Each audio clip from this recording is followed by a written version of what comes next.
Le jeu Plague Inc. inverse les rôles pour combattre le virus. Le trailer officiel de Plague Inc., la simulation Plague Inc., montre depuis 8 ans aux joueurs comment se propage une pandémie. À présent, le jeu revoit son script et souhaite stopper le virus. En tant que simulation stratégique, qui s'appuie sur des conditions réelles, Plague Inc. a pour but de développer et de cultiver un agent pathogène mortel. Disponible en version mobile et Android et sous le nom de Plague Inc., évolué sur PlayStation 4, Nintendo Switch, Xbox One, ainsi que sur PC, Windows, Mac et Linux, le titre familiarise le joueur avec la manière dont les bactéries, parasites et autres virus, réels ou fictifs, infectent les humains. Mais aujourd'hui, le développeur prend le contre-pied de son approche habituelle. Le nouveau mode, dont l'objectif consiste à trouver comment stopper le virus et sauver la population, sera gratuit pendant la pandémie. Il a notamment été développé en partenariat avec l'OMS et son réseau mondial d'alerte et d'action en cas d'épidémie. Comme dans la vie réelle, les joueurs devront jongler entre la gestion de la maladie, des soins et des mesures telles que le triage, la quarantaine, la distanciation sociale et la fermeture des services publics.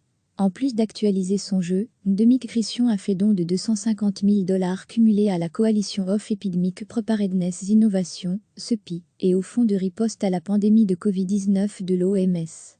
Je n'aurais jamais imaginé que le monde réel ressemble au jeu Plague Inc., ou que tant de joueurs utilisent Plague Inc. pour s'en sortir au milieu d'une vraie pandémie, affirme le créateur de Plague Inc., James Vaughan. Récemment, le jeu a proposé un mode Facnet consacré aux théories conspirationnistes et à la désinformation politique, ainsi qu'un scénario anti-vaccination. Les joueurs peuvent par ailleurs créer leurs propres défis personnalisés. La simulation Plague Inc. montre depuis 8 ans aux joueurs comment se propage une pandémie. À présent, le jeu revoit son script et souhaite stopper le virus. En tant que simulation stratégique, qui s'appuie sur des conditions réelles, Plague Inc. a pour but de développer et de cultiver un agent pathogène mortel.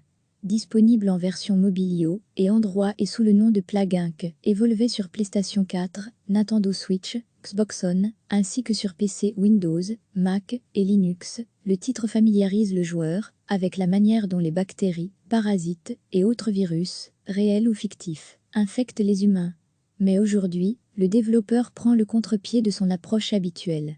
Le nouveau mode, dont l'objectif consiste à trouver comment stopper le virus et sauver la population, sera gratuit pendant la pandémie. Il a notamment été développé en partenariat avec l'OMS et son réseau mondial d'alerte et d'action en cas d'épidémie. Comme dans la vie réelle, les joueurs devront jongler entre la gestion de la maladie, des soins et des mesures telles que le triage, la quarantaine, la distanciation sociale et la fermeture des services publics. En plus d'actualiser son jeu, Demicrition a fait don de $250 000 cumulés à la coalition Off Epidemic Preparedness Innovation, CEPI, et au fonds de riposte à la pandémie de Covid-19 de l'OMS. Je n'aurais jamais imaginé que le monde réel ressemble au jeu Plague Inc., ou que tant de joueurs utilisent Plague Inc. pour s'en sortir au milieu d'une vraie pandémie, affirme le créateur de Plague Inc., James Vaughan. Récemment, le jeu a proposé un mode Facnet consacré aux théories conspirationnistes et à la désinformation politique, ainsi qu'un scénario anti-vaccination. Les joueurs peuvent par ailleurs créer leurs propres défis personnalisés.